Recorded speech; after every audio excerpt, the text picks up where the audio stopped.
Congo, Congo nde mboka, mboka ngo mokengeli koi, mboka ngo mokengeli léopard.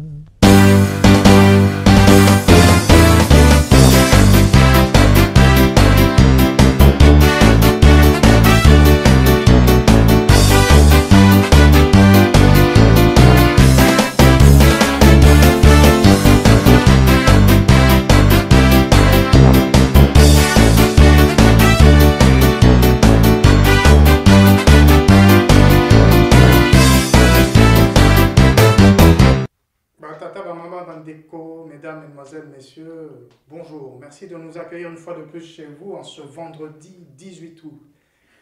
RDC Horizon 2023, nous remercions tous nos téléspectateurs, toutes nos téléspectatrices. Nous vous invitons à vous abonner pour continuer à suivre toutes les explications, toutes les interprétations, toutes les analyses que nous faisons de la presse. Avant de commencer, nous allons nous excuser auprès de nos téléspectateurs parce que la dernière fois nous nous sommes vus, nous étions à Radio Mboté. Nous aurions dû continuer sur Radio Mboté, mais nous allons y revenir à la rentrée au mois de septembre. À ma droite, le pasteur Bobo Koyangba de MPB TV. Pasteur Bobo, bonjour. Bonjour Patrick Hugo. Comment vous portez-vous aujourd'hui?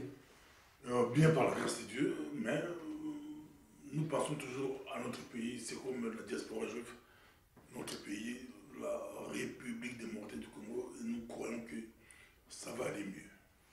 Merci Pasteur Bobo. Cornelis Ndandou, Nesha Africa, agence congolaise de presse. Cornelis, bonjour. Bonjour Patrick. Comment allez-vous en ce vendredi? Très bien comme d'habitude. Ah, ça c'est parfait. Faut toujours positiver. Très très bien.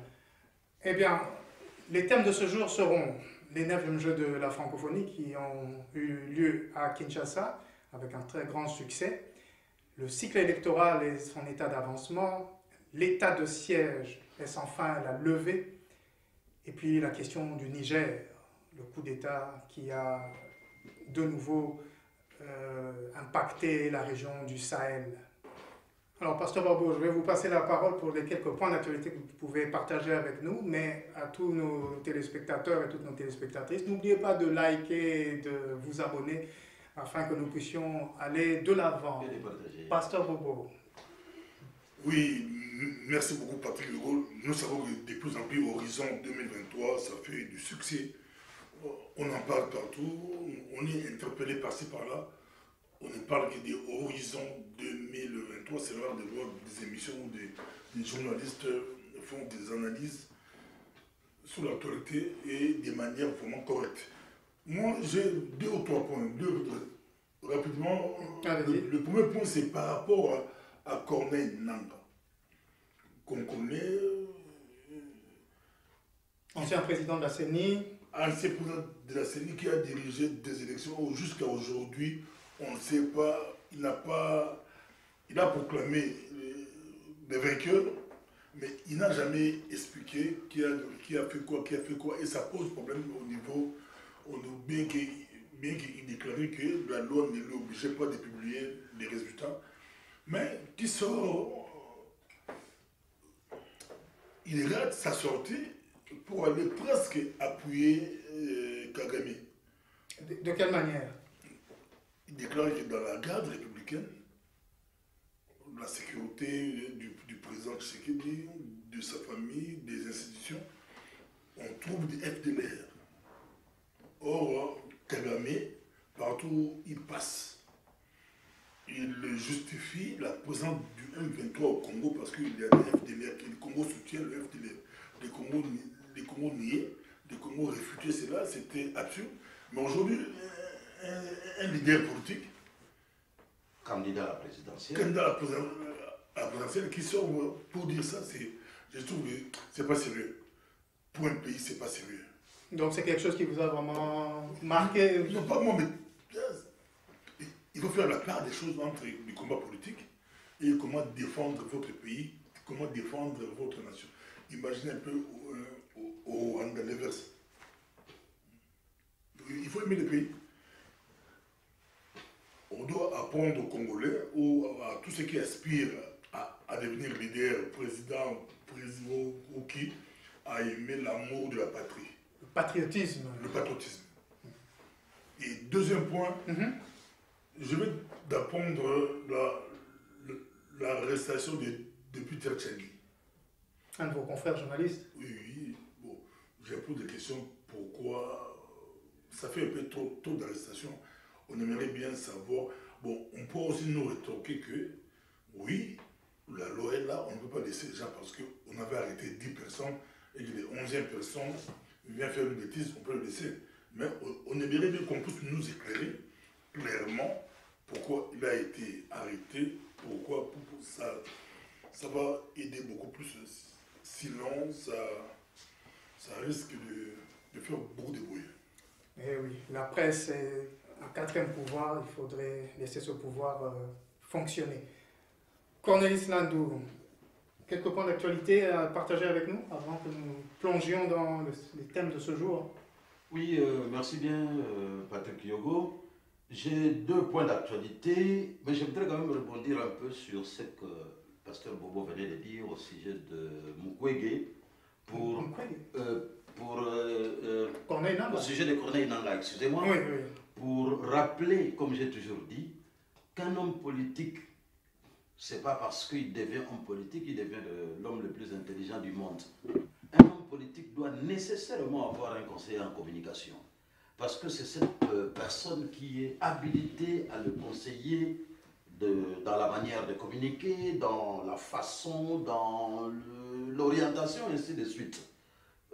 Nous avons vu, même Chirac, l'élection du président Jacques Chirac a été due principalement à sa conseillère en communication qui était sa fille. C'est internationalement connu. Alors, je passe à mes 2 points d'actualité. Le premier point d'actualité concerne vraiment l'actualité, une information, c'est la prise en fonction de la nouvelle ambassadrice de la Belgique en RDC.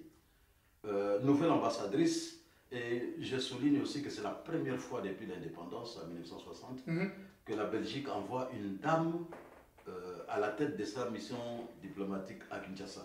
Donc, Madame Roxane de Bilderling, nouvelle ambassadrice, venait de prendre ses fonctions. Elle a été ambassadrice au Kenya après avoir été en Afrique du Sud. Et à Kinshasa, il remplace Joe Indeke, qui est envoyé en France, comme toujours ambassadeur. Juste une information. Alors la deuxième information concerne, c'est un peu plus soft, concerne la musique. Dites-nous.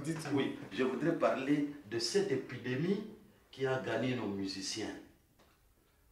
Dans le fait que le stade de martyr, un stade innocent, est devenu, le stade de martyr est devenu l'unité de mesure de la popularité de nos musiciens. C'est curieux de le constater, parce que le premier musicien qui a joué dans ce stade-là, c'est Kester Emeneya, en 1997. Tout le monde a trouvé que c'était normal, il est venu jouer, et puis aucun musicien n'a suivi. Curieusement, 20 années plus tard, on constate que tous les musiciens courent vers le stade de martyr. Nous avons vu le premier à s'être produit là-bas. Bon, je ne vais pas suivre l'ordre, mais on sait que Fally s'est produit, et puis Wenge, version originale, Jibem Piana, comment il s'appelle encore, celui de Maison Mère, Werrason s'est produit, là-bas, Ferré, et dernièrement, le pauvre Wazekwa, il entre dans la danse. Moi, je crois que c'est une épidémie, hein. Tout le monde veut y aller, même s'il n'est pas prêt, mais Wazekwa en a eu pour son compte. Parce que tout ce que les mélomanes retiennent de Wazekwa, c'est la veste qu'il a portée. La veste qui est comme celle de Michael Jackson. C'est tout. Mais le spectacle, vraiment rien à retenir. Mais la veste, quand on parle de la veste de Michael Jackson, Wazekwa a même commencé son show par des pas de danse de Michael Jackson. Les gens se posaient la question de savoir ce que c'était, si c'était du théâtre ou quoi. Mais Michael Jackson, c'est dans son style, c'est cette danse-là. Mais Oisé, quoi, qui amène ça devant les fanatiques, on était vraiment... Les gens étaient déboussolés, hein. Les gens ne comprenaient pas si Oisé, quoi, je ne sais pas, faisait du théâtre ou de la musique. Mais à décharge, il faut dire que Oisé, quoi, vient jouer après tous les concerts gratuits qu'il y avait, hein, dans le cadre de la francophonie, comme nous allons nous en parler. Et puis la veille du concert de Oisé, quoi, il y a un pasteur qui avait tenu une veille de prière, hein, là-bas. C'était plein à craquer. Et Oisé, quoi, est venu, 20 000 personnes à peine, un quart du stade. Bon, je m'arrête là. Vous êtes gentil, 20 000 personnes, c'est toi, 3 000 personnes. Un quart. C'est peut-être faute de salles de spectacle que les stades sont comme mais ça. Non, comme dit Cornelis, à son niveau, il pouvait aller jouer dans un cinéma. Pourquoi s'est ridiculisé comme ça? C'est l'unité des Et messieurs. puis à son âge, imiter Michael Jackson, c'est la folie. Il est l'un des musiciens parmi les plus intelligents. Il est auteur, compositeur. Mais il se comporte comme un petit gamin, un voyou, donc c'est triste. Abonnez-vous, likez pour que RDC Horizon 2023 soit renforcé et qu'on puisse vous accompagner jusqu'aux élections et même au-delà.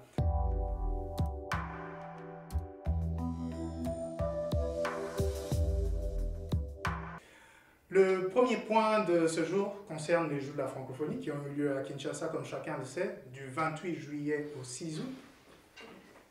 Jeux de la francophonie qui ont lieu à fréquence régulière, mais suite au Covid, après le Côte d'Ivoire de 2017, la République démocratique du Congo devait prendre le relais, mais la pandémie nous a empêchés de tenir cet événement, et voilà que tout s'est déroulé et avec un satisfecit reconnu internationalement et surtout nationalement. 11 concours culturels, 9 épreuves sportives, plus ou moins 30 à 37 pays représentés, la Belgique par sa fédération Wallonie-Bruxelles, le Canada par le Québec et j'en passe. Pasteur Bobo, que retenir de ces 9e Jeux de la francophonie de la République démocratique du Congo? Qu'est-ce qui vous a marqué? Je dirais des mots et puis j'ai parlé aussi du grand public quinois. Ça a été une réussite. Ici, je vous ai dit que j'étais contre les Congolais, le prophète des malheurs. Voilà. Tout le monde ça, savait que ça ne marche pas. Ça ne marche pas, mais moi j'avais bien dit que ça va marcher. C'est notre pays. Et on a vu le nom. Ici, on peut féliciter Félix Tshisekedi parce qu'on peut le critiquer pour d'autres points. Mais pour la francophonie, il mérite le fleur, on peut le féliciter. Que vous soyez opposant ou pas opposant, on peut le féliciter. Donc après la visite papale, on peut dire que c'est un deuxième rendez-vous international c'est vraiment réussi. Bien réussi et ça a fait la fierté des Congolais de partout. On a vu des beaux cadres, bien que ça a été livré à retard. Beaucoup de stades ont été des pistes d'athlétisme, ça a été livré 2 semaines avant. Ça n'a pas permis aux d'autres athlètes grands de renommée internationale d'arriver parce qu'eux, ils aiment pour s'entraîner. Voilà. Mais au moins, ça reste une très belle image pour le pays et que les Congolais ont compris qu'on peut faire de grandes choses. Question d'organisation, de planification. On peut faire le pays, on peut faire de grandes choses. Et une bonne gestion des fonds. Kabila a détruit ce pays pendant 18 ans. Il nous a donné une image d'un pays vraiment par terre. Mais c'est le grand décollage. Si le gouvernement actuel n'en profite pas, je ne sais pas qu'est-ce qu'on pourra faire. Ils pourront profiter de ce dynamisme-là, booster beaucoup de choses et dire que maintenant on peut faire chose. Imaginez un peu le projet 100 jours. Le programme des 100 jours, donc au début de l'administration. Un petit programme pour construire des maisons. Ils ont échoué lamentablement. On donne un Jamal, quelqu'un. 550 millions de dollars. Comme si au pays, il n'y avait pas de gens. Mais on voit, avec la francophonie, les Congolais ont fait quelque chose. Mais ce qui est bizarre, au niveau du grand public, ils retiennent une chose. Quoi donc? Fadi et Ferré. Même pas Maître Gims. Bon, oui, pas vraiment Gims, c'est beaucoup. La guerre, c'est bon, la guerre, c'est Fally Ferry et Gims, mais Fally Ferry. Mais c'est bien parce que vous avez circonscrit, vous avez parlé de les Quinois. Oui, les Quinois. C'est Quand vous demandez aux Quinois, c'est Fally Ferry. Et les débats continuent. Hein. Au lieu de profiter de la francophonie, faire beaucoup de plateaux, en parler d'abord de domaine. Continuer à faire rayonner. Si vous regardez les plateaux de télévision de Kinshasa, on voit que est-ce qu'il fallait avec les contrats, faire avec on a payé Fally pour 80 000 euros pour 5 minutes. C'est ça le débat. Donc Kinshasa est vraiment très terre à terre. Au lieu d'en profiter, booster d'abord le domaine, de construire des écoles, contrôler les dossiers de 145 territoires, pourquoi pas en profiter. Si la francophonie a marché, tous ces projets-là peuvent marcher. Cornelis, sur ce point, et Pasteur Bobo peut revenir à tout moment, les Jeux de la francophonie, oui. Qu'en pensez-vous? Oui. Beaucoup de médailles récoltées, nous avons maintenant des infrastructures au standard international. Qu'est-ce qui vous a marqué par rapport à ces Jeux? Oui, ce qui a marqué, comme tout le monde, ce n'est peut-être pas déjà le nombre de médailles qui est un record. C'est la première fois que la RDC obtenait 34 médailles. Dont 5 en or. Dont 5 en or. 11 en argent. Exact. Je ne sais pas, vous avez la liste des médailles là, mais en tout cas, il y a 34 médailles. Donc, la 5e place au classement général sur une quarantaine de pays. C'est la première fois. Et ça, il faut le reconnaître. Mais ce qui a retenu mon attention, c'est surtout la réussite de l'organisation. Et quel est le secret? Je ne sais pas quel secret il y a, mais nous avons vu des jeux de lumière, nous avons vu des prestations d'artistes, ainsi de suite. Donc, c'est un peu comme ce que nous avons toujours vu à l'ouverture des Jeux olympiques des grandes nations. Et donc, la RDC est entrée dans le sérail des grandes nations pour les organisations des événements. Et je vais aussi lire une déclaration de la présidente du comité permanent de la francophonie qui dit « Les 9e Jeux de la francophonie organisés à Kinshasa, en République démocratique du Congo, sont la manifestation d'un miracle congolais. » Un miracle carrément. D'un miracle carrément, elle a raison. Elle ajoute « En dépit des reports, des derniers réglages jusqu'à la veille et diverses inquiétudes logistiques. » Vous savez, la réussite a été totale, mais les inquiétudes étaient fondées. Parce qu'aujourd'hui, on ne peut pas dire « Ah non, il y a des gens, de prophètes de malheur, ainsi de suite. » Non, nous étions carrément en retard dans les préparatifs. Parce que nous avons entendu des coups de burin et des truelles qui résonnaient jusqu'à la dernière minute. Il y a même eu des délégations de certains pays, dont le Canada, qui sont arrivés à Kinshasa pour vérifier l'état d'avancement des travaux, l'état des terrains, l'état des logements, où les athlètes vont se doucher, où ils vont manger, ainsi de suite. Ils ont constaté que nous n'étions pas prêts. Et ils avaient raison. Donc, quand elle dit que c'est la manifestation du miracle congolais, c'est qu'en dernière minute, nous avons démontré que nous pouvons tout dans les situations difficiles. Et comme disait Pasteur Bobo, il faut que ça serve de leçon dans la réussite, hein, pas de leçon dans le retard d'organisation. Non, on est tous d'accord. Oui, que ça serve de leçon dans la réussite parce qu'aujourd'hui, nous sommes dans les 145 territoires comme le pasteur Bobo rappelait. Il faut que ça réussisse. Parce que quand je vois dans ma province, par exemple, le Congo central, aucune infrastructure de ces 145 territoires. Aucune.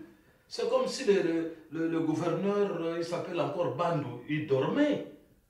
On voit même que le bac qui fait traverser les gens du côté de Luozi, parce qu'aujourd'hui Luozi est enclavé, le bac est foutu, en panne. Et les gens ne savent pas travailler. Et les denrées alimentaires sont en train de pourrir. Il y a toutes les images qui circulent. Et le gouverneur, lui, le gouverneur Bandou, il dort toujours. Et voilà. À tout seigneur, tout honneur, on va quand même faire un rendre hommage au directeur de cette organisation au niveau De la du francophonie. Congo, Isidore Kwanja, qui a, par sa maestra, réussi à gérer toute l'organisation, surtout au niveau de la chaîne des dépenses, de la planification, le contrôle qui a été fait pour le décaissement par l'inspection générale des finances, par la direction de la passation des marchés publics, par les validations du Premier ministre, du ministère du budget, etc., etc., et l'OIF qui chapeautait le tout. Je crois que si le contrôle y est là, des gens qu'il faut à la place qu'il faut, on peut aller de l'avant. Je ne sais pas si vous avez encore un élément à ajouter pour les Jeux de la francophonie. Sinon, j'invite tous nos téléspectateurs à s'abonner, à liker. Cornelis, un dernier mot sur la francophonie. Oui, nous ne pouvons pas oublier quelque chose, hein, et d'ailleurs vous l'avez souligné, dans le suivi des infrastructures. Parce que les Jeux de la francophonie ont remis à neuf toutes nos infrastructures, au moins au niveau de Kinshasa. Tout à fait. Toutes nos infrastructures, mais il faut maintenant, vous savez, nous quand on grandissait, dans tous nos quartiers, nous construisions nos maisons en briques de ciment. Et nous disions que la maison était construite en matériaux durables. Et donc, toute la vie de la maison, même en 30 ans, 50 ans, pas de maintenance, pas de nouvelles peintures. C'est le matériau durable. Parce que c'est un matériau durable. Et donc, pour les Jeux de la francophonie, il faut savoir que nous avons hérité de beaucoup d'infrastructures. Et même le stade de Martyrs vient d'être réhomologué par la CAF. Déjà. Ah. Le prochain match d'ailleurs va avoir lieu, je crois, dans 2 semaines, au stade de Martyrs. Et donc, 80 000 places, c'est quand même pas rien. Hein. Exact. Donc il faut protéger ces patrimoine. Ces patrimoines. Et même, nous avons de belles salles de tennis de table, de belles salles de basket. Et je vais quand même relever la réflexion d'un sportif qui a dit, et qui a posé la question, et si on créait une direction ou une société nationale des infrastructures sportives? Ce n'est pas bête. Le message est passé, à qui de droit. Nous allons passer un dernier mot. Je pourrais rebondir. Oui, on peut en profiter, tirer les leçons et puis pourquoi pas organiser. J'ai écouté beaucoup de slogans, des compétitions interrégionales. Il faut planifier, appeler des experts, réfléchir et proposer, faire des propositions concrètes. En même temps, pourquoi pas sous-traiter pour la gestion de tous ces infrastructures. Une sous-traitance privée, c'est ça que vous voulez dire? Oui, donc des entreprises privées qui géreraient juste on peut même faire appel à des structures internationales. Pourquoi pas, pendant un temps, initier les autres pour que ça puisse continuer. Sinon, ça va dégrader à un niveau... Cornelis? Oui, Patrick, je voudrais quand même ajouter quelque chose que nous risquons d'oublier. Kinshasa n'est pas la RDC, Kinshasa n'est pas le Congo. Il faut aussi profiter de cette dynamique pour refaire les installations dans les autres provinces. Sinon, nous avons raté les coches. Il faut en profiter. 2 345 000 km². C'est même la CAF. Oui. Si on a plusieurs stades. 4 villes ou 5 villes. Et dans le temps d'ailleurs, il y avait les jeux zaïrois. Donc, où toutes les provinces se réunissaient pour faire des jeux. Ça existait sous Mobutu. Moi, je suis arrivé à Lubumbashi pour la première fois en 1974. Les jeux se faisaient dans différentes provinces? Non. Oui, à Kinshasa. Les jeux se faisaient